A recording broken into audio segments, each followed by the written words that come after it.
오늘은 마가복음 14장 살핍니다. 마가복음 16장 중에서 끝에서 세 번째 장이죠. 여기서 이제 잡히시는 이야기가 나오죠. 마지막 만찬 이야기 나오고 잡히시는 이야기 나옵니다. 그리고 다음 15장에서 십자가 사건, 예수님의 죽음이 나오고 16장의 부활, 이렇게 해서 끝납니다. 그리고 이 세 개 장, 성만찬 이야기와 잡히는 이야기, 그리고 예수님의 죽음과 부활, 이 이야기는 마태, 마가, 누가, 요한 거의 공통입니다. 일정한 패턴으로 다 나옵니다. 그런데 여기가 참으로 내용이 사실은 어렵습니다. 여러분들 그냥 읽어보시면 어때요? 마가복음 16장 전체가 예수님의 공생의 기간 3년 반 정도의 기간을 다 요약한 겁니다. 그런데 실제로 이 14장에 보면은요, 이게 시간적으로 며칠 걸린 거예요? 14장이? 며칠 걸린 겁니까, 이거? 이거 며칠이 아니라 몇 시간입니다. 저녁 때 6월절 저녁 만찬 식사 준비하면서 자리 잡고요. 어디 가서 공간, 장소를 찾고, 그리고 가서 식사하시고, 그러고 난 다음에 식사 끝난 다음에 제자들 데리고 저희 올리브산 감람산으로 가십니다. 가시고 거기서 기도하시고, 그리고 새벽에 와서 잡히십니다. 그러니까 결국 어떻게 하냐면 저녁에, 요즘식으로 말하면 목요일 저녁에 그저 한 5시 정도, 6시 정도, 그 정도부터 있은 일이라고 생각하시면 됩니다. 한 6시 정도부터라고 보시면 돼요. 결국은 이게. 그래서 새날이 시작되는, 금요일이 시작되는 시작이죠, 이게. 그러니까 그 유대인들은, 우리는 금요일을 갖다가 한밤중에 목요일 밤 12시부터 따지는데, 걔네들은 우리보다 한 6시간 땡겨서 계산을 하죠. 저녁 때부터 금요일 들어가는 겁니다. 예. 그런데 이게 금요일 들어가는 시간부터 이제 만찬이 시작되는 거예요. 그렇게 하고서 그날 밤에 새벽에 그저 길게 잡아야 이거 한 3시, 4시까지입니다. 그러니까 하루도 안 되는 내용이에요. 그리고 이게 지금 14장이고요. 15장의 십자가 사건도 어떻게 됩니까? 그날 새벽부터 해가지고서 예수님 십자가에서 죽는 것까지 하니까 어떻게 되겠습니까? 오후 3시, 완전히 숨 넘어가는 시간, 그 정도 하고 그거 조금 더 넘어서까지. 그래서 사실은 마가복음 16개장 전체에서 14장, 15장이요. 사실은 어떻게 돼요? 만 하루도 안 되는 시간입니다. 그럼 3년 반의 공생을 다룬 중에서 14장, 15장만 가지고 2개 장을, 만 하루도 안 되는 시간을 2개 장을 다뤘다는 얘기는 굉장히 상세하게 묘사했다는 뜻입니다. 그럼 이렇게 상세하게 묘사한 게 무슨 깊은 뜻이 있으니까 했을 거라고요. 단순히 이렇게까지 상세하게 묘사는 안 했을 겁니다. 그럼 그 깊은 뜻이 무엇이냐? 이게 참 파악하기가 쉽지 않았습니다. 그래서 고민하고 주님께 여쭙고 한 결과 현재 수준으로 깨닫게 해주신 것까지만 말씀을 드리겠습니다. 거기 첫 단락 보십시오. 향유 옥합을 붓는 사건이 나오죠. 여러분들 성경 보십시오. 거기 소제목이 뭐라고 나와요? 예수를 죽일 방도를 찾다, 이렇게 나와요. 그 다음에 두 번째 단락을 보면 예수의 머리에 향유를 붓다. 그리고 세 번째 단락이 어떻게 되죠? 유다가 배반하다, 그럽니다. 거기까지를 일단 한 덩어리 보십시기 바랍니다. 거기까지를. 그렇게 보시면 어떻게 돼요? 첫 단락은 이틀이 지나면 유월절과 무교절이라 대제사장들과 서기관들이 예수를 흉계로 잡아 죽일 방도를 구하며 이래서 밀란이 날 거니 명절은 하지 말자. 지금 이 사람들은 하나님의 아들을 죽이려고 작정을 하고 있습니다. 계획을 하고 있어요. 근데 이들이 누구냐? 시정잡배가 아닙니다. 술 먹고 뭐하고 난폭하게 보는 조폭이 아닙니다. 이게 가장 거룩하고 성스럽다고 그러고 잘났다고 그러고 국민들에게 존경을 받는 누구다? 종교 지도자들이라는 겁니다. 이들이 예수를 죽이는 작자들이에요, 이게. 이거 잘 새겨들어야 합니다, 이게. 예? 근데 이들이 예수를 죽이려고 하는데 하나님의 아들은 죽이려고 들면서 누굴 두려워해요? 백성들을 두려워합니다. 그죠? 밀란이 날까봐 그건 두려워해요. 백성은 두려워하면서 하나님은 정작 두려워하지 않는 이 사람들. 이 사람들이 죽일 생각을 하고 있어요. 그 다음에 10절부터 보십시오. 12 제자 중에 하나인 가룟 유다가 예수를 배반합니다. 그죠? 그리고 죽으나 사나 하나님을 섬기냐 돈을 섬길 것이냐 둘 중에 하나를 해라 그러면 하나님을 섬겨야 할 이 사람이 돈을 받고, 그죠? 돈을 받고 하나님의 아들을 팔아버립니다. 하나님보다, 하나님의 말씀보다, 예수보다, 영생보다 돈이 더 중요한 사람입니다. 그죠? 어떻습니까? 제가 이렇게 얘기하니까 마음에 찔리는 사람 없습니까? 이거 은근히 지금 여기서 원래 그 얘기하려고 하는 건 아니에요. 그런데 우리는 사실은 찔리게 되어 있습니다. 결국 어떻게 돼요? 종교 지도자들과 돈 좋아하고 세상 좋아하는 이 인간들에 의해서 예수는 죽어나가는 겁니다. 그래서 죽는 사건을 단적으로 상징적으로 표현한 게 뭐예요? 예수의 머리에 향유를 부는 사건입니다. 이 사건은 여러분들이 교회를 뭐 한 3년 이상 다니시면 반드시 설교 한번 듣습니다. 그러고서 이 여자가 뭐 마리아다 그러면서 마리아가 향유 옥합을 비싼 걸 갖다가 깨트려서 예수의 머리에 부었다. 그리고 성경 본문에도 내 장사를 갖다가 준비한 것이다 라고 하니까 우리도 향유 옥합 깨트려서 주님께 드리자. 우리도 온 마음과 온 정성을 다하여 헌금하는 거 아끼지 말자. 이런 식으로 갑니다. 뭐 그거 틀렸다고 말할 수 없습니다. 그런 의미도 있을 수 있습니다. 온 마음과 온 정성을 다하여 나의 모든 것을 다 바쳐서 예수님께 드리자. 뭐 그렇게 갈 수 있습니다. 근데 잘 생각해 보십시오. 이거는 또 다른 고도의 비유입니다. 향유옥합이 깨졌습니다. 향유옥합이 깨졌어요. 그죠? 무슨 뜻이에요?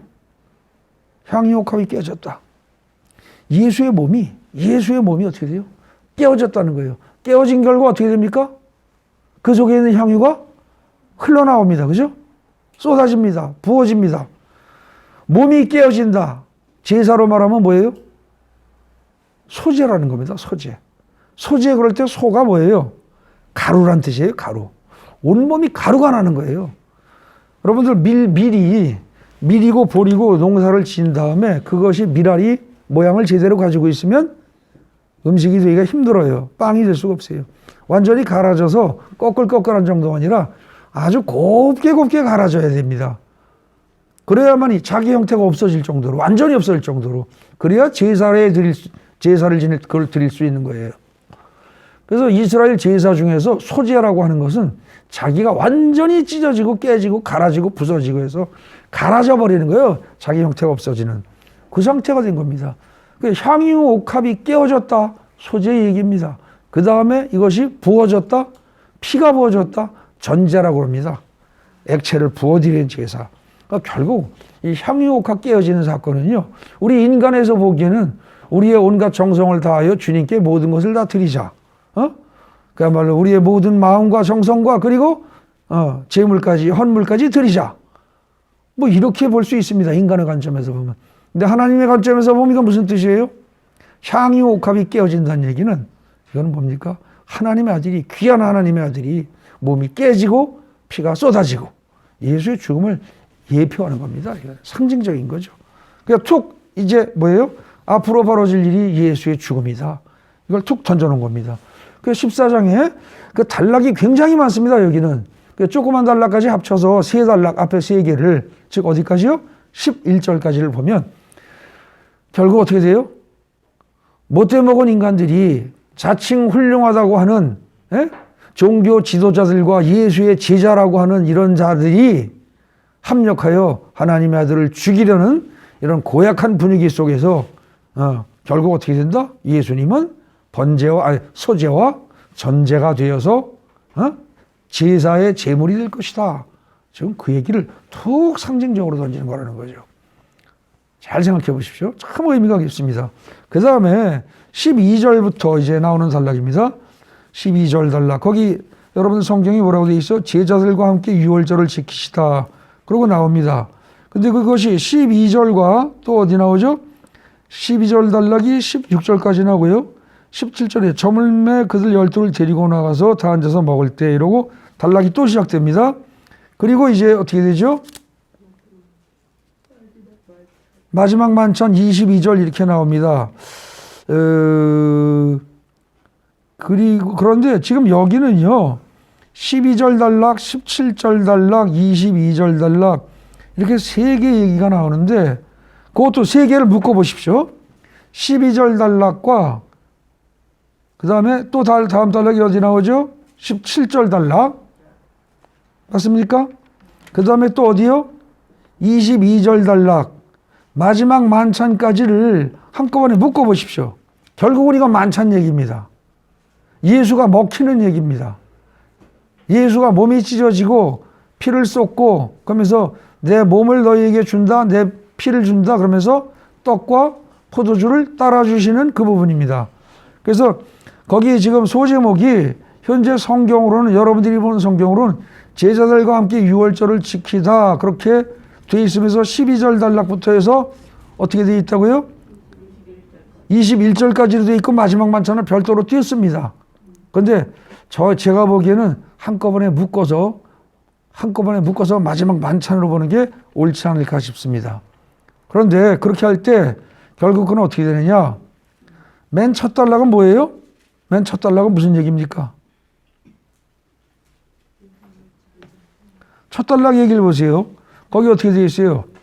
무교절의 첫날 곧 유월절 양 잡는 날에.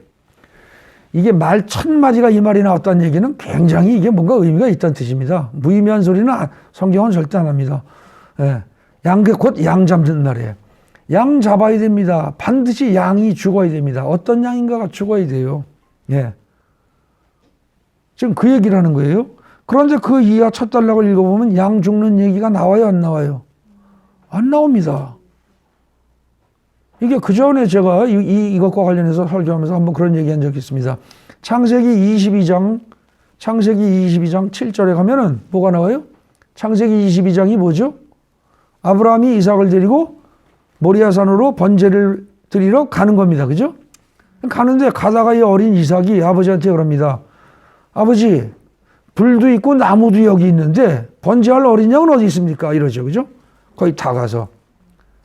불도 있고 나무도 있는데 번제할 어린 양은 어디 있습니까? 하고 이삭이 질문을 합니다. 근데 지금 이 부분이 바로 꼭 그런 질문이 나와야 할 자리입니다. 그죠? 아니, 6월절이라고 그러고 분명히 거기 12절에 양 잡는 날이라고까지 얘기가 됐는데 그 이하에 양 잡는 얘기는 없단 말입니다.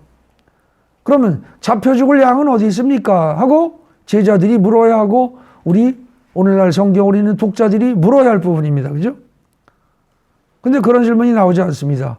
그러나 마치 그런 질문을 염두에 두고 말씀하시는 것처럼 예수께서는 내 몸과 내 피가 결국은 양의 죽음을 상징하는 것이다 라는 얘기를 쭉 하십니다. 예. 그래서 이제 거기 보면은요 12절부터 그 16절까지 단락을 보면 제자 두 사람 보내면서 가서 물동이 이고 하는 사람 만나면 가서 이렇게 얘기해라. 그러면 공간, 장소 제공할 것이다. 이건 무슨 뜻이에요? 하나님이 이미 예비하시고 계획하셨다 그 얘기입니다. 그죠? 하나님이 이미 계획하신 예수의 죽음입니다. 하나님이 이미 의도하신 거예요. 여러분들 그 주보 제가 요약한 거 2번에 빨간 글씨로 최후의 만찬 그러고서 거기에 세 번째 동그라미 보십시오. 거기 12절 단락, 17절 단락, 22절 단락은 첫 번째 12절 단락은 뭐예요? 하나님에 의해서 예정된 죽음을 얘기하는 겁니다. 12절 단락이.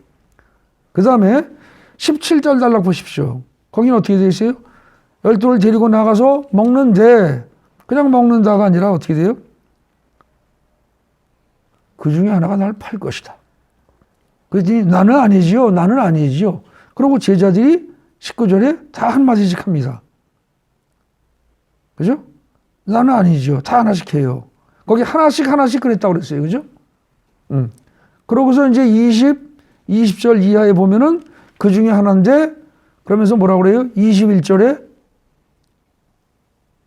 나는 그냥 가는데 차라리 나 파는 그 사람은 어땠으면 좋을 것 같아요? 했다? 차라리 태어나지 않았더라면 차라리 더 좋았을 것이다. 이런 얘기를 합니다. 자, 이게 무슨 뜻입니까? 야단치는 거예요? 저주하는 거예요? 이거는 안타까워하는 겁니다. 그죠? 안타까워하는 거예요. 지금 예수님은 누군지 빤히 아시죠, 이게? 12 중에 누군지 빤히 압니다. 그래서 그 인간 때문에 내가 곧 죽을 거라는 것도 압니다. 곧 고통이 심하게 임할 거라는 것도 압니다. 그런데 미워하는 마음이 있어요, 없어요? 없어요. 저주해요? 안 해요. 도망가요? 안 가요. 피하지도 않고요. 왜? 앞에 단락에서 말한 게 뭐예요? 하나님의 계획하신 죽음이라는 거예요. 그 앞달라기. 그 다음에 지금 여기서는 어떻게 돼요? 여기서는 외로운 죽음이에요. 그런데 미움이 없어요. 그죠? 원망이 없어요. 미움도 원망도 없어요. 그리고 오히려 제자들을 불쌍하게 생각해요. 가룟 유다를 불쌍하게 생각해요. 차라리 네가 태어나지 않았더라면 그 악역은 맞지 않았을 텐데 안타깝구나. 지금 그 얘기입니다. 자기를 스승으로 모셨던 제자가 자기를 배반해서 돈을 받고 팔아먹어서 내가 곧 고통을 받고 죽게 생겼다면 저주하고 원망하고 분노가 폭발해야 할 이 시점이라는 거죠. 근데 여기서 예수님은 전혀 그게 없습니다. 그죠? 예. 그리고 세 번째 단락을 보면요. 22절 단락은 거기는 어떻게 되어 있어요? 마지막 만찬. 거기서 어떻게 됩니까? 떡을 떼어 주시면서 이건 내 살이고 내 피다. 잔을 따라 주시면서 이러십니다. 그죠? 그래서 거기 잘 읽어보시면은요. 본문을 잘 읽어보면 예수님은 먹지 않습니다. 예수님은 식사 안 해요. 제자들만 먹이는 거예요. 그러면서 나는 어떻게 하겠다? 다시 마시지 아니하리라. 다시 먹지 아니하리라. 그 얘기는 하십니다. 그죠? 여러분들 6월절 양 잡을 때 어떡합니까? 미리 요즘식으로 말하면 저기 출애굽기 12장 가서 읽어보시면 압니다. 거기 보면 양 잡을 때 어떻게 돼요? 6월절 6월절이 있는 그 달에 10일의 양을 일단 묶어놔요. 잡을 양을 선택해요. 그리고 며칠 동안 그걸 보관합니다. 그리고 14일 날 잡습니다. 그래서 그게 일요일부터 예수님이 입성하는 것부터가 양을 보관하는 거라고 생각하시면 됩니다. 그래서 10일 날 잡고요. 보세요. 10일 날 잡고 14일 날 10일 날 잡아서 1, 2, 3, 4 이렇게 되죠. 그럼 1, 월, 화, 수, 목 까지 놔두는 거예요. 그리고 그날 저녁에 죽이는 겁니다. 그죠? 예. 그래서 그 출애굽기 12장 사실은 이 예수의 십자가 사건 요거 이해하려면 반드시 읽어야 될 때가 두 군데 있습니다. 그게 어디예요? 거기 출애굽기 12장입니다. 이거 반드시 읽어야 돼요. 지금 시간이 없어 일일이 다 따지진 않겠습니다. 거기 주보 보세요. 드디어 무교절 날이 왔어요. 무교절의 첫날 곧 6월절 양 잡는 날이 왔습니다. 이는 어린 양 예수가 체포되어 먹히는 날입니다. 죽는 날이에요. 죽는 날. 죽는 날이고 예수 자신의 몸과 피를 제자들에게 먹이는 날이에요. 부활할 몸과 예수 생명의 피를 제자들에게 나누어주는 그런 날이에요. 나누어주고 먹이는 날이에요. 근데 제자들은 어떻게 생각해요? 어디 가서 선생님이 드실 6월절 잔치 자리를 마련할까요? 하고 질문합니다. 선생님을 먹이겠다고 생각합니다. 근데 선생님의 생각은 아니다. 내가 먹는 게 아니라 오늘은 내가 먹히는 날이다. 지금 그 얘기를 하시는 거죠. 그리고 거기 동그라미 2번 보십시오. 최후의 만찬은 예수가 먹는 성만찬의 자리가 아닙니다. 예수는 먹힐 뿐입니다. 그리고 제자들만이 먹는 성만찬입니다. 더 나아가서 오늘날 우리를 포함해서 많은 사람들을 위하여 6월절 양이 되어 죽어가는 예수, 먹히는 예수, 그런 예수가 참여하는 성만찬이지 먹을거리로 희생물로 그렇게 참여하는 그 성만찬이지 예수가 먹는 자리가 아니라는 거죠. 그렇기 때문에 예수 대속의 죽음에 대해서 목이 메여야 합니다. 그래야 마땅합니다. 그리고 예수께서 대속의 죽음을 죽어주셨다는 것에 대해서 전심으로 진심으로 감사하고 찬미해야 합니다. 그런데 실제로 감사하고 찬미는 합니다. 어디요? 여러분들 성경 본문에 보십시오. 어디 나옵니까?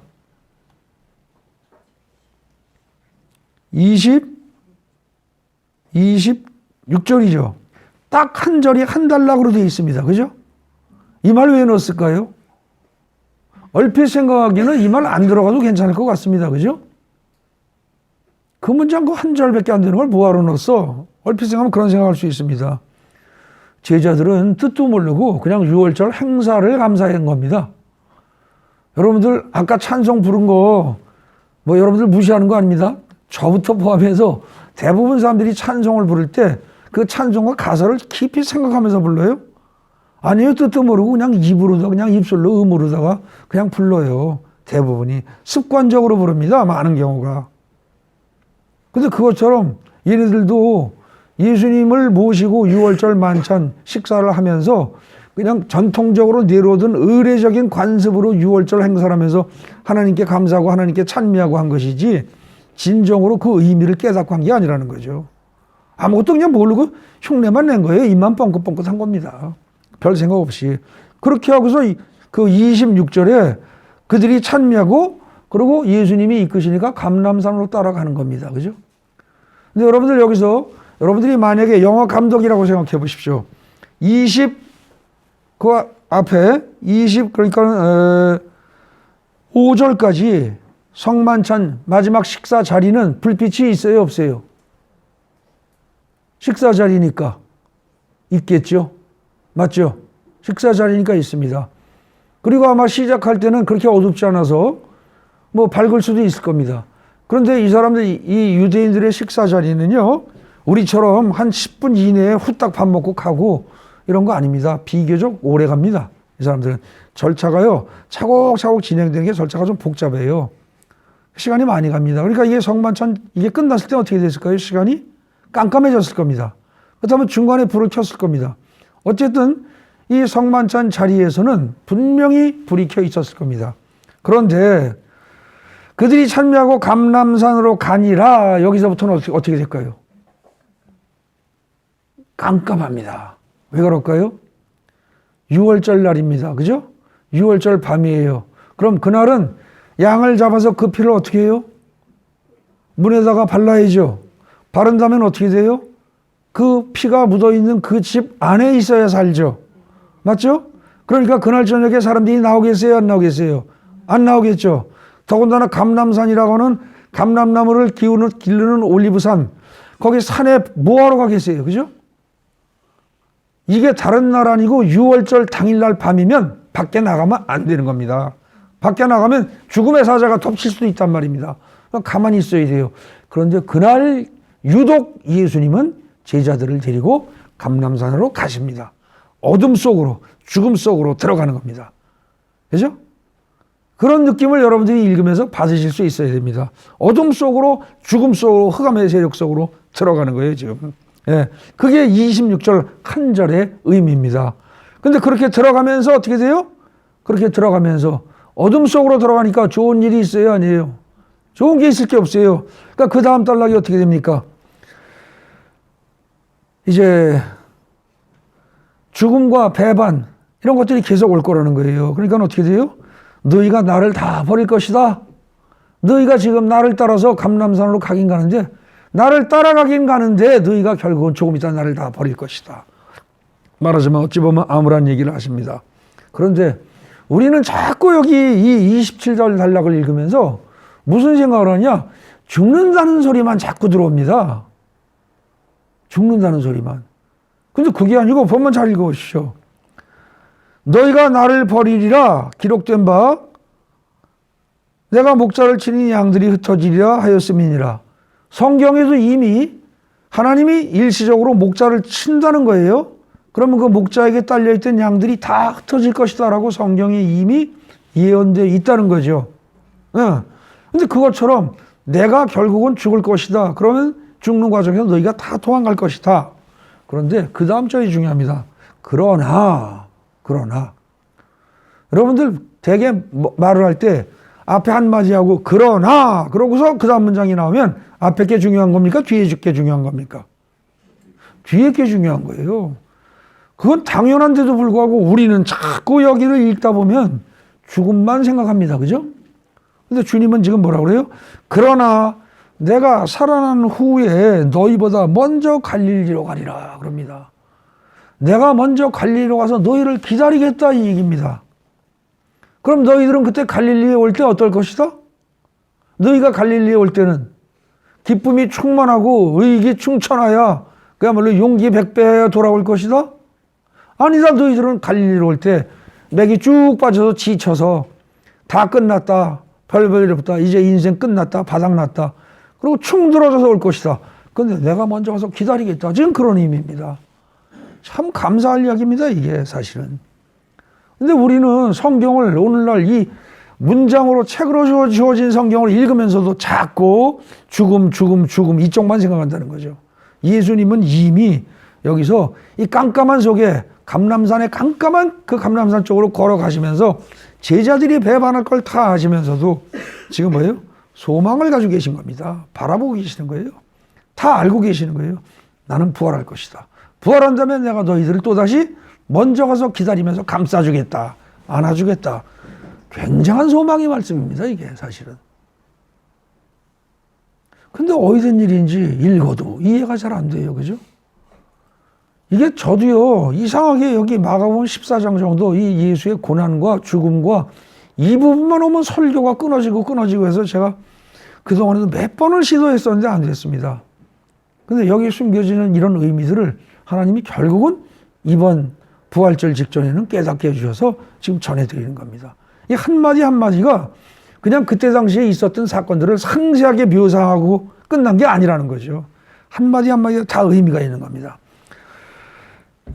그래서 거기 다 죽음과 죽음에 따라서 어두운 장면들이 나오는 거죠. 그런데도 이제 소망을 가지고 얘기를 하시는 겁니다.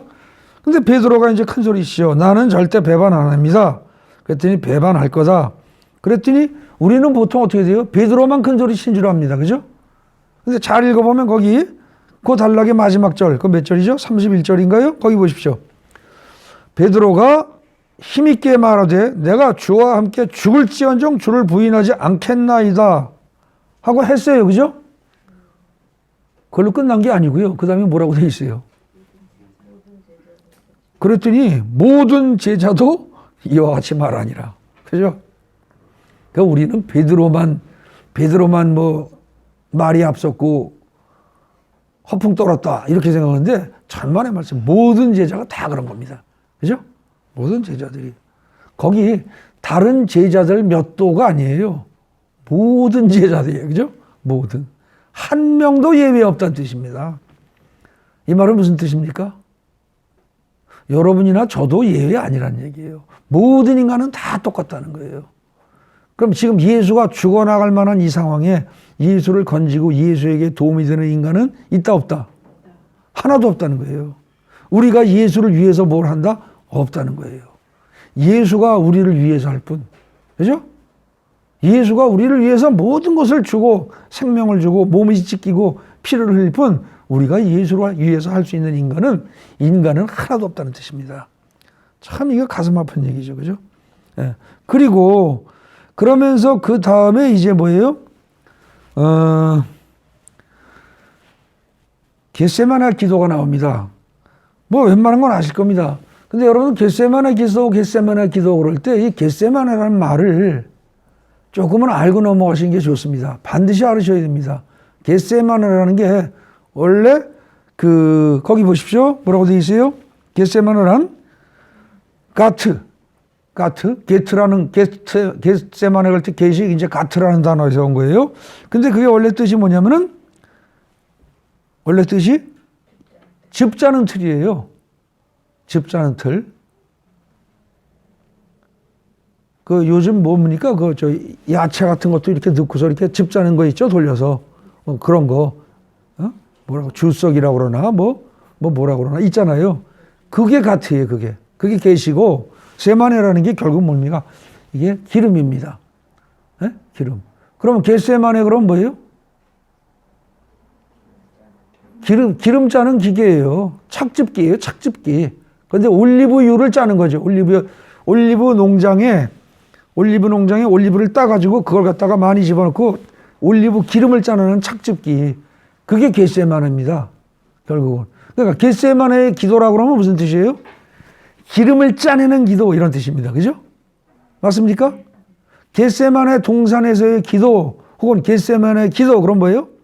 그냥 헐렁헐렁하게 할렐루야 그러고 감사합니다 이게 아니고 죽기 살기 그야말로 진을 뽑아내는 죽기 살기 그야말로 피를 짜내는 듯이 간절히 기름을 짜내는 듯이 온몸에서 기름을 짜내는 듯이 죽기 살기 드리는 간절한 기도 그런 얘기라는 거죠. 그리고 뭐 중요한 건 아니지만 여러분들 이거 알아두십시오.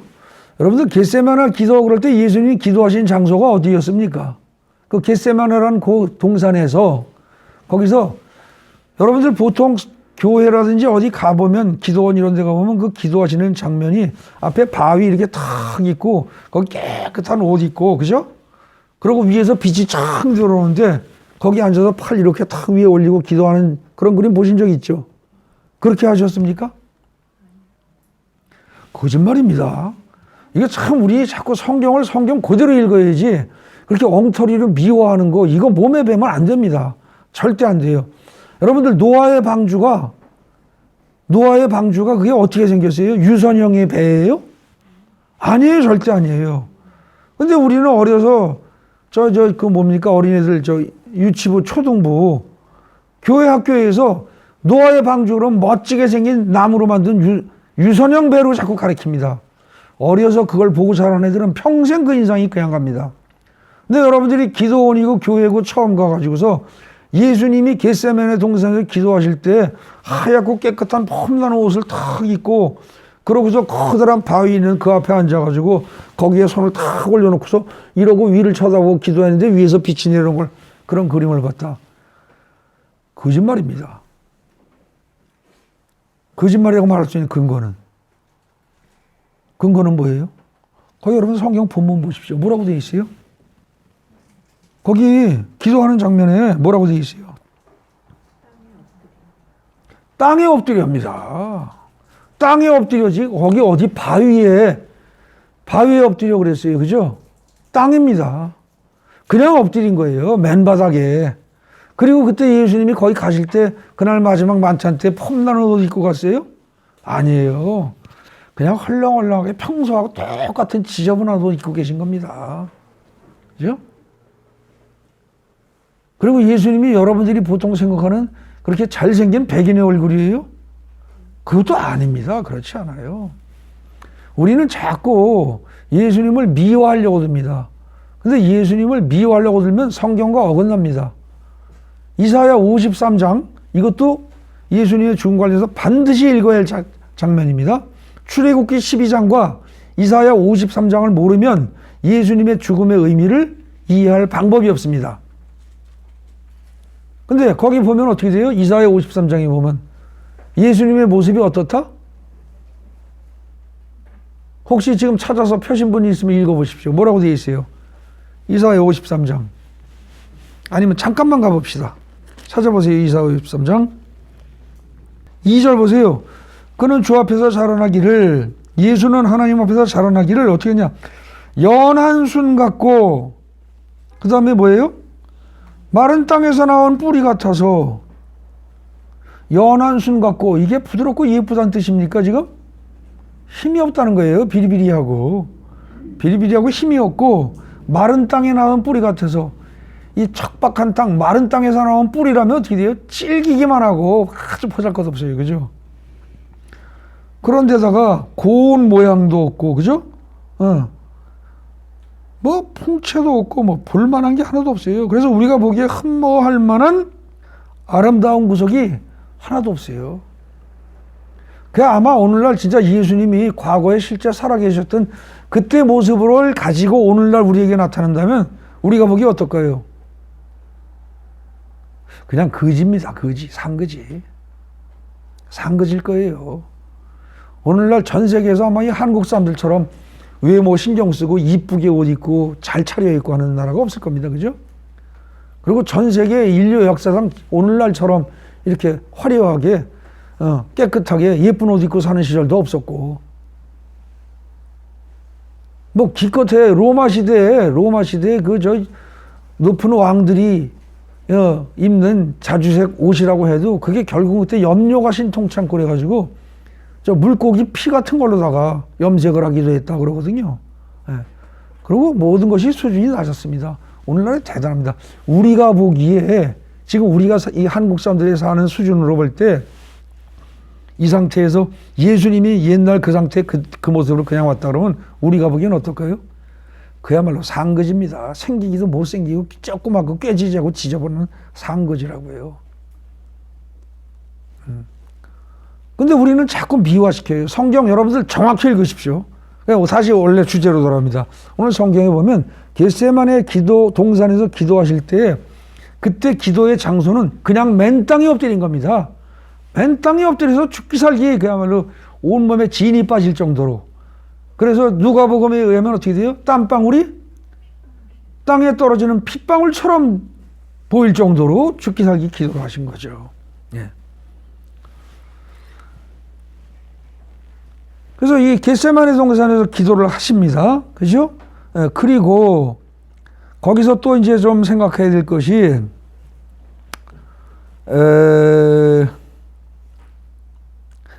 거기 동그라미 4번 보세요. 예수님이 제자들에 몇 차례 요구를 하십니다. 32절에 여기 앉아 있어라 그러십니다. 기도하다고 안 그래요. 처음엔 여기 앉아 있어라. 그 다음 34절에서 깨어 있으라 그럽니다. 여기서도 기도하라 소리 안 해요.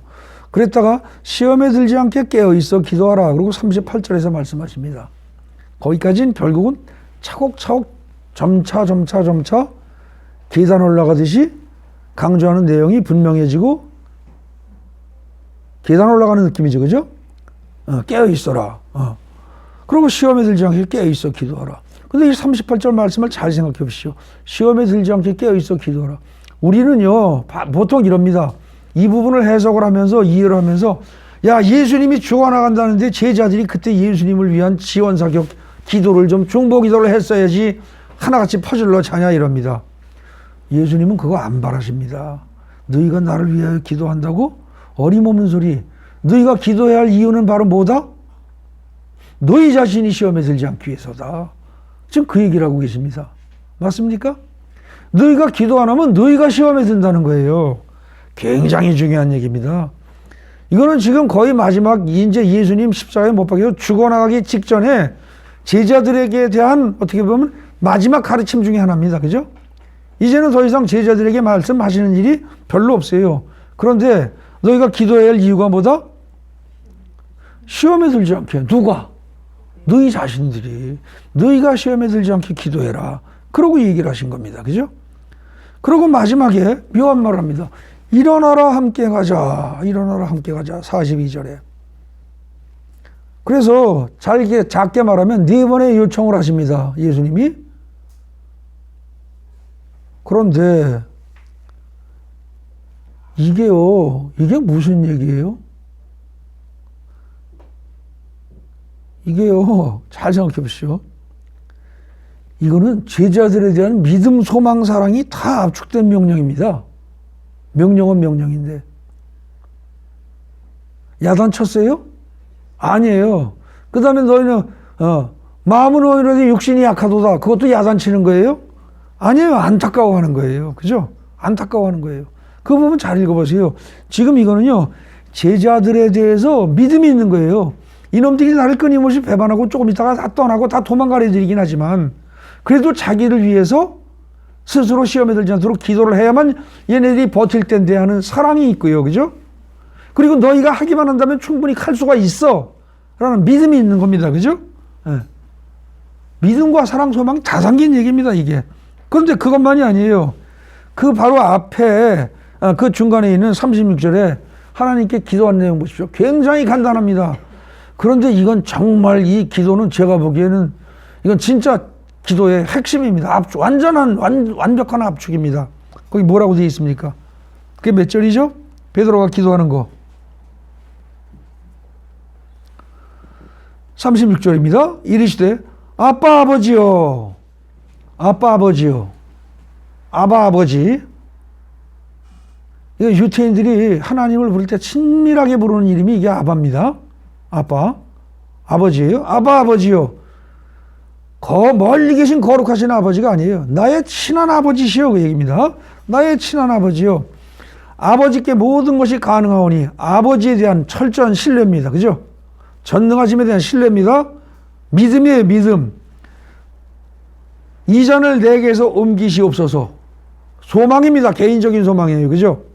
개인적인 소망입니다. 네. 그러나 나의 원대로 마시옵고 아버지의 원대로 하시옵소서. 이 전체에 그야말로 믿음, 소망, 사랑이 다 들어가 있으면서 믿음, 소망, 사랑 플러스 순종입니다. 그죠? 이게 단순한 순종이 아니에요. 믿음과 아버지에 대한 믿음과 아버지가 나를 갖다 분명히 부활시키실 거라는 소망을 그대로 가지고 있는 상태에서, 그죠? 그리고 아버지는 내가 어떤 고난을 겪어도 항상 나를 사랑하고 계신 분이라는 아버지의 본질은 사랑이라는 걸 확실한 믿는 그 믿음 안에서, 그죠? 믿음과 소망과 사랑 안에서 그 안에서 순종하는 겁니다. 이 기도는요 가장 짧으면서도 가장 확실한 겁니다. 여러분 앞으로 기도할 때 요것대로 해보십시오. 뭐라고? 아바 아버지요. 그 다음에 어떻게 해요? 제가 시력이 별로 안 좋아. 아바 아버지요. 아버지께서는 모든 것이 가능하오니. 그래서 여러분들이 질병이 있으면 어떻게 돼요? 만약에 이 질병에 쓴 잔을 내게서 옮겨주시옵소서. 혹은 가난이 있으면 가난의 고통에 쓴 잔을 내게서 옮겨주시옵소서. 아버지는 전능하시기 때문에 내 아버지이기 때문에 충분히 할 능력이 있다는 걸 믿고 인정하는 거죠. 그죠? 그렇게 하고 그러나 나의 원대로 마시옵고 아버지의 원대로 하시옵소서. 자, 이렇게 되면 어떻게 되겠어요? 주인은 누가 주인이다? 하나님이 주인이다. 그에 비하면 나는 종이요. 하나님은 아버지고 나는 자녀다. 순종하겠다. 내 뜻과 어긋나도 순종하겠다 이겁니다. 이 기도는 정말로 대단한 기도입니다. 그러니까 여러분들 모든 문제를 기도할 때 이 방식대로 해보십시오. 그대로 요거는 외워도 좋습니다. 아바 아버지요. 네. 어떻게 하라고요? 그 다음에 아버지께는 모든 것이 가능하오니 이 잔을 내게서 옮기시옵소서. 그러나 나의 원대로 마시옵고 아버지의 원대로 하시옵소서. 여기서 이 하나님에 대한 믿음과 소망과 사랑이 다 나타나는 기도고, 그 다음에 제자들한테 했던 몇 가지 말들. 여기 앉아 있어라, 깨어 있어라, 시험에 들지 않게 깨어서 기도해라, 일어나라, 함께 가자. 이건 뭐예요? 믿음, 소망, 사랑이 다 담긴 그런 명령이라는 거죠. 그러니까 이게 우리가 보기에는 이 마지막에 예수님이 십자가에 돌아가시기 직전에 벌어진 이 사건들을 구체적으로 이렇게 막 세세하게 써놓은 게 뭐 이렇게까지 써놨어. 재판할 때 무슨 증인의 증거 자료만큼이나 상세하게 써놨네. 그렇게 쓸 이유가 뭐가 있어? 이럴지 모르지만 여기 말 한마디 한마디를 잘 읽어보면 여기에 지금 어떻게 됩니까? 지금 이 14장 전체는 전반적으로 어떻게 돼요? 예수를 죽이려는 음모와 계획이 점점 좁혀 들어오고, 그죠? 그게 예수를 옥조에 들여오고, 그 다음에 제자들은 점점 떠나는 분위기란 말입니다. 그죠? 다 배반하고. 이런 아주 좋지 않은 엉망인 제자들마저 떠나고 배반하고 하는 이런 분위기 속에서 예수님은 그 사랑의 마음, 하나님을 믿는 마음, 하나님이 부활시킬 거라는 믿음, 뭐 이런 것에 대해서 눈꼽만치도 흔들림이 없다는 겁니다. 그 믿음으로 죽음을 담대하게 그냥 이기시는 거죠, 지금. 그래서 제가 거기에 3번하고 붉은 글씨로 기도로 죽음의 상황을 이기시는 예수, 이렇게 요약을 한 겁니다. 그런데 여기서 죽음의 상황을 이기시는 예수인데 27절부터 보면 사실은 이게 어떻게 돼요? 그 죽음의 상황이란 건 어떤 거다? 꼭 죽이려고 온 사람만이 아니라 믿고 의지할 만했던 제자들까지 다 배반하고 떠나는 거예요. 그죠? 그게 사람의 마음을 아프게 하고 사람을 죽이는 거죠, 사실은. 네. 근데 제자들은요, 예수님이 이렇게 깨어서 기도해라 그러고 하는데 한 번도 제대로 한 게 없습니다. 그죠? 근데 좀 이상한 게 또 하나 있습니다. 마지막에 하신 말씀, 일어나라, 함께 가자. 이게 왜 이상해요? 아무 생각 안 하면 넘어갈 수 있습니다. 근데 여러분들 일어나라, 함께 가자라는 이 귀절이 똑같이 하나도 안 틀리고 똑같이 성경에서 나온 데가 있습니다. 그게 어디예요? 성경은요, 구약을 모르면 신약을 해석할 수가 없어요. 또 신약에 의하지 않으면 구약의 해석이 잘못 갈 수도 있어요. 일어나라, 우리가 함께 가자라는 이 귀절이요, 똑같이 두 번 나오는 게 어디냐면 아가서입니다. 아가서. 그 아가서를 보면은요, 그 뒤에 보십시오. 여러분 제가 주번역한 거. 그 6번입니다. 마가복음 14장 42절에는 일어나서 함께 가자 이 귀절이 그대로 나오는 데가 아가서 2장 10절과 13절에 나와요. 거기 뭐라고 하냐면 나의 사랑하는 자가 내게 말하여 이르기를 나의 사랑 내 어여쁜 자야 일어나서 함께 가자 이런단 말입니다. 이 분위기는 어때요? 한창 그야말로 불이 붙은 연애하는 연인들 사이에 그죠?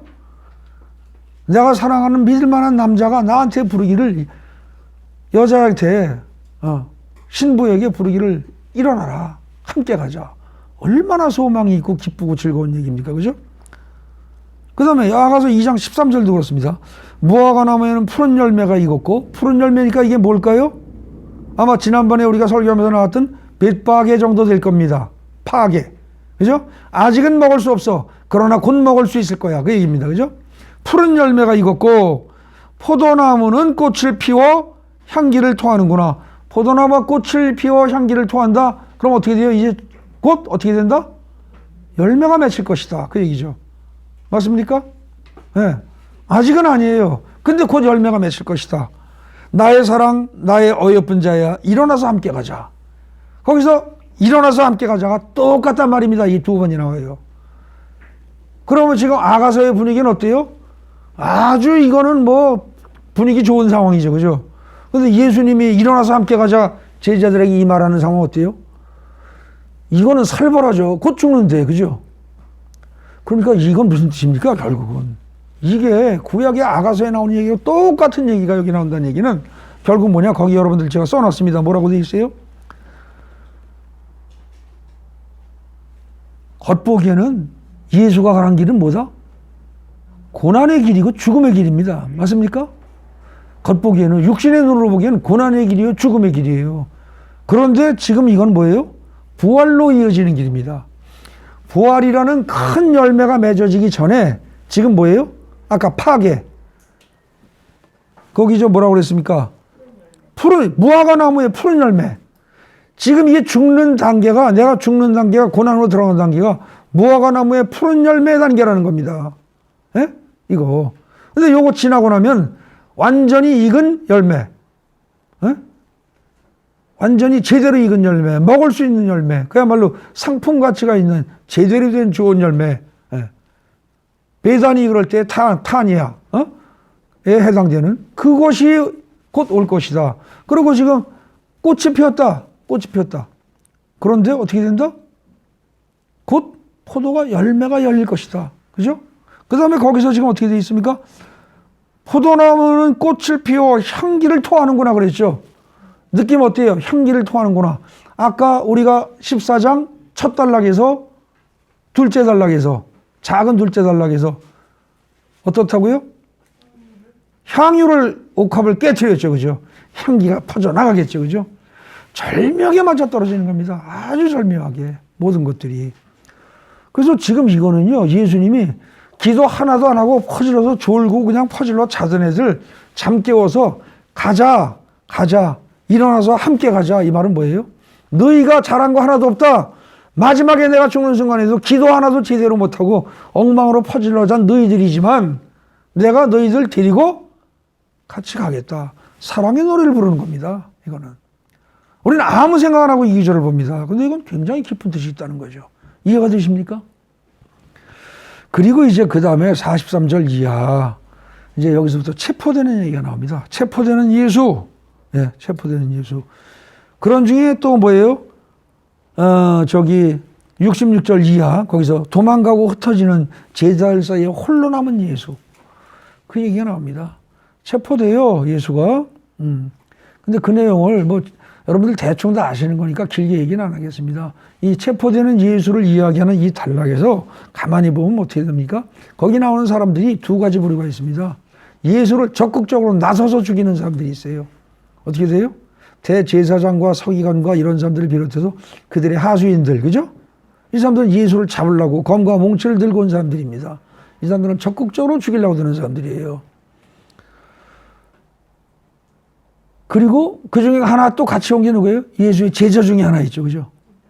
예수의 제자 중에 일부가 있고요. 대제사장, 서기관, 즉 예수와 함께 살았던 예수의 제자하고 하나님을 가장 잘 섬긴다는 종교 지도자들이 적극적으로 나서서 죽기 살기 그야말로 예수를 죽이려고 애를 쓰는 겁니다. 그 다음에 소극적인 살해자들이 있습니다. 예수에 대해서. 이게 누구예요? 제자들입니다. 큰 소리는 빵빵 쳤는데 조금 가지고 큰 소리 쳤는데 막상 일 벌어지니까 어떻게 돼요? 거기 젊은 청년 하나가 배로 된 혼이불을 두르고 쫓아가다가 잡히니까 어떻게 돼요? 딱 잡히니까 사람을 잡을 때 어떻게 되겠어요? 사람을 잡으면 우리가 보통 옷을 잡겠죠. 그랬더니 살라고 어떻게 돼요? 마치 도망가면 꼬리를 잡으니까 꼬리 띄고 도망가듯이 옷 벗어버리고 뻘거벗은 채 도망갔다는 겁니다. 늙은 여자가? 아니요. 젊은 남자가. 그죠? 젊은 남자가 한창 젊은 청년이 혈기왕성한 청년이 겁이 나서 옷을 벗고 뻘거벗은 채 도망을 갔다는 거예요. 학자들은 이걸 갖다가 이 마가복음의 저자인 마가라고 추정을 하고 있습니다. 근데 누가 중요한 게 아니라 여기서 자관 젊은이조차도 자기 살겠다고 예수를 배반하는 상황입니다. 그죠? 거기다가 그 얘기하고서 거기 체포되는 예수의 앞에 나오는 그 얘기 있지 않습니까? 지금 젊은 제자가 도망갔다. 그리고 그 다음에 나오는 게 뭡니까? 예수의 고난이 나옵니다. 그죠? 쭉 나오면서 나중에 보면 베드로가 예수를 부정한 얘기 나오죠. 그러니까 결국 전체적으로 마지막에도요, 보면 어떻게 됩니까? 체포되는 예수 거기서부터 해서 벌거벗은 청년이 도망간 얘기하고요. 마지막에 베드로가 3번 부인한 얘기 사이에 예수님이 고통받은 얘기가 나옵니다. 침 뱉고 여기서는 수염 뽑는 얘기는 안 나오지만 수염도 뽑히고 그 다음에 한 대 팍 쳐놓고서 어떻게 돼요? 눈 가리고서 한 대 팍 쳐놓고서 누가 쳤게 알아맞혀봐 이겁니다. 그죠? 그게 지금 네가 선지자 노릇하라 하는 얘기가 그 얘기예요. 여러분들 애들 놀이하는 중에 이런 거 있잖아요. 뒤에 가지고 손가락으로 이렇게 해서 콕 찔러놓고 나가서 어느 손가락하고 맞추는 거 있잖아요. 그 식으로 눈 가려놓고서 한 대 패놓고 딱을 때리든지 그렇게 하고선 누가 때려올게 네가 선지자만 알아맞혀봐. 지금 이 짓 하고 있다는 거예요. 완전 희롱당하는 거죠. 침 뱉고 그렇게 하고 주먹으로 때리기도 하고 손바닥으로 때리기도 하고 손바닥으로 때린다. 이건 뭐예요? 완전 무시하는 거죠. 주먹으로 때리는 건 고통을 가할 의도가 있는 것이긴 하지만 그래도 큰 이거는 고통을 가하겠다는 얘기예요. 근데 손바닥으로 이렇게 해서 짜식 그러면서 이렇게 톡톡 친다. 이건 완전히 무시한다는 뜻입니다. 그죠? 지금 그런 행동을 계속 한다는 거죠. 근데 그걸 보면서도 하나도 나서는 인간이 없었다는 겁니다. 하나도. 그런데 나서는 인간이 하나도 없었다. 그러니까 우리는 죄인이다. 이게 지금 이 14장 본문에서 하고자 하는 얘기냐? 그게 아니고 진짜 하고자 하는 얘기 뭐예요? 이렇게 끊임없이 제자들이 배반하고 끊임없이 실망스러운 짓을 함에도 불구하고 예수는 어쨌다? 제자들도 절대 정죄하지 않습니다. 그죠? 그리고 심지어 대제사장들에게 대해서도 어때요? 대제사장, 서기관 이런 애들도 정죄를 해요, 안 해요? 안 합니다. 그죠? 그리고 우리가 읽은 이 본문에 나오는 건 아니지만 저기 보면 귀 떨어뜨리는 얘기가 나오죠. 그랬더니 이것까지 참으라 그러고 붙여주죠. 그죠? 그러니까 미워하는 사람 하나도 없다는 얘기입니다.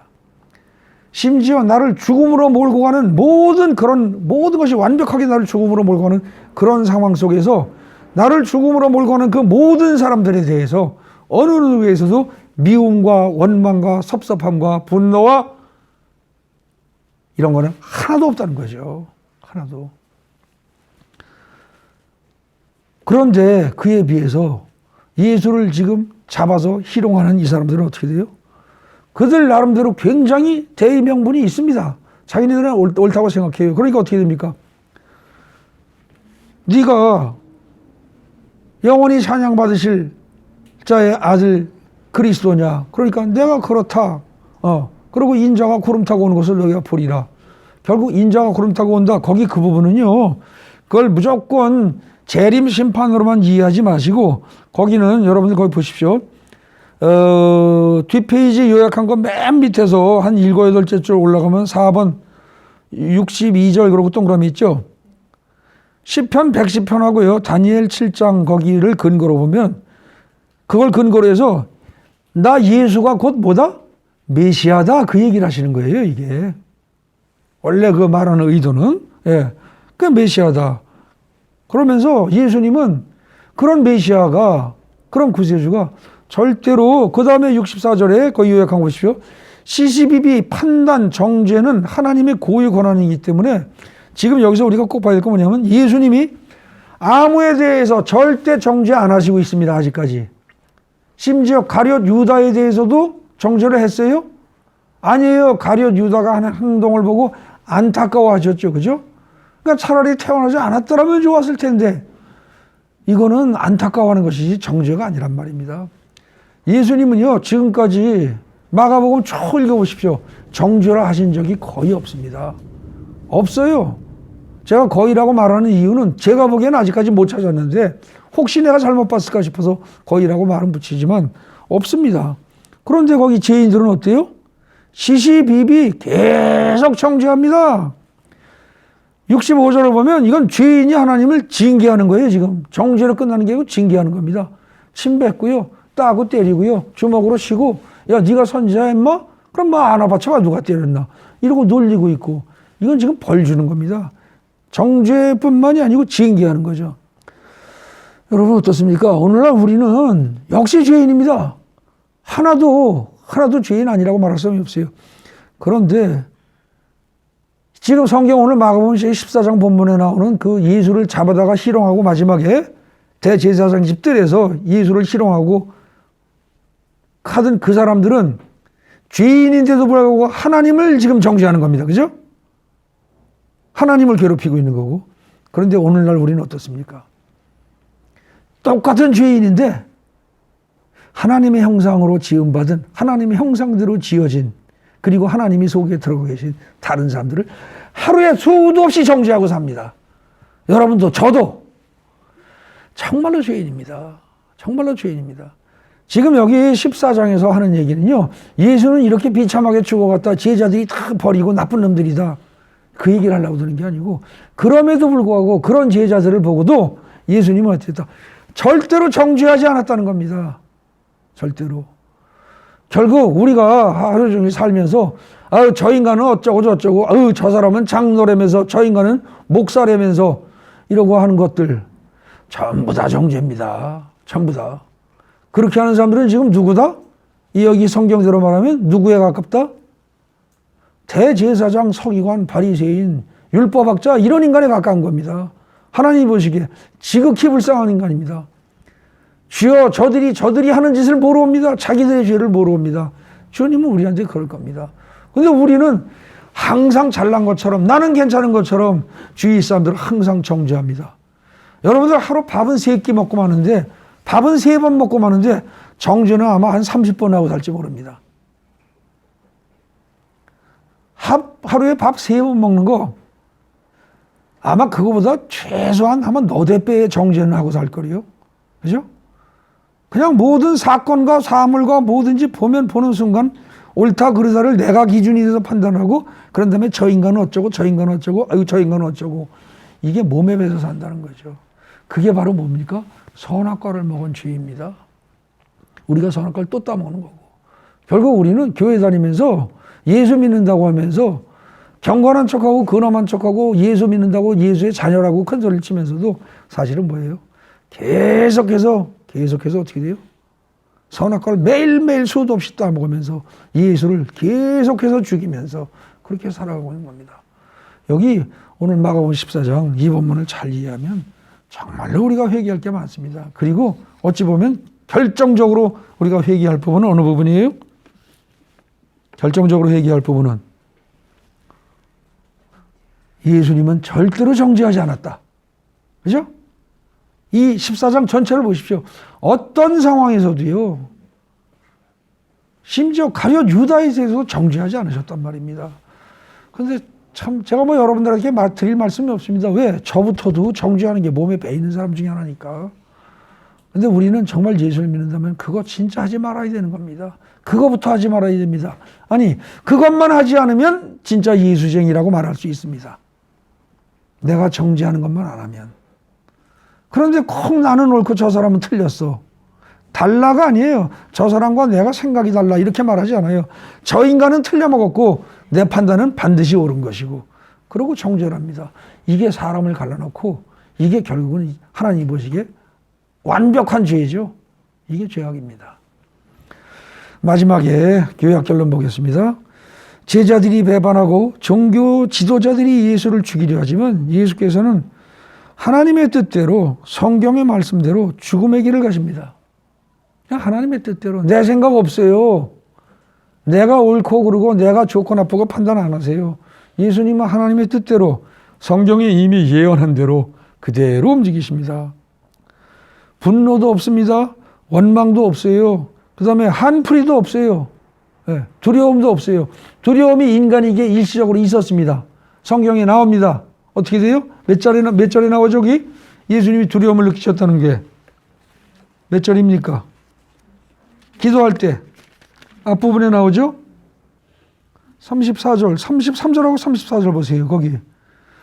베드로와 야고보와 요한을 데리고 가실새 심히 놀라시며 슬퍼하사. 그죠?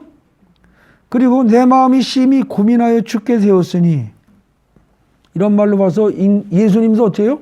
육신을 가진 인간이기 때문에 마음의 고통, 감정 다 있다는 겁니다. 그죠?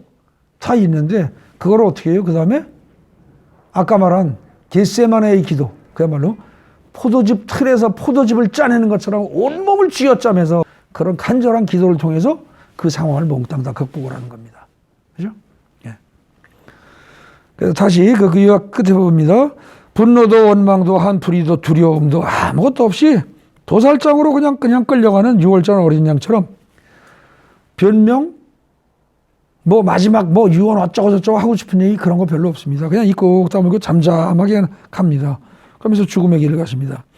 그러면서 우리에게 말씀하십니다. 예수님이 제자들에게 마지막 하신 말씀이 뭐예요? 시험에 들지 않게 깨어있어 기도하라. 이거는 뭐예요? 그거 마지막에 한 말이고 그거보다 더 다음에 그 마지막에 더 끝에 한 말은 일어나서 함께 가자. 이거란 말입니다. 일어나서 함께 가자. 너희가 보기에 나 예수가 너희에게 가자고 권유하는 이 길은 너희가 보기엔 반드시 고통의 길이요 죽음의 길이다.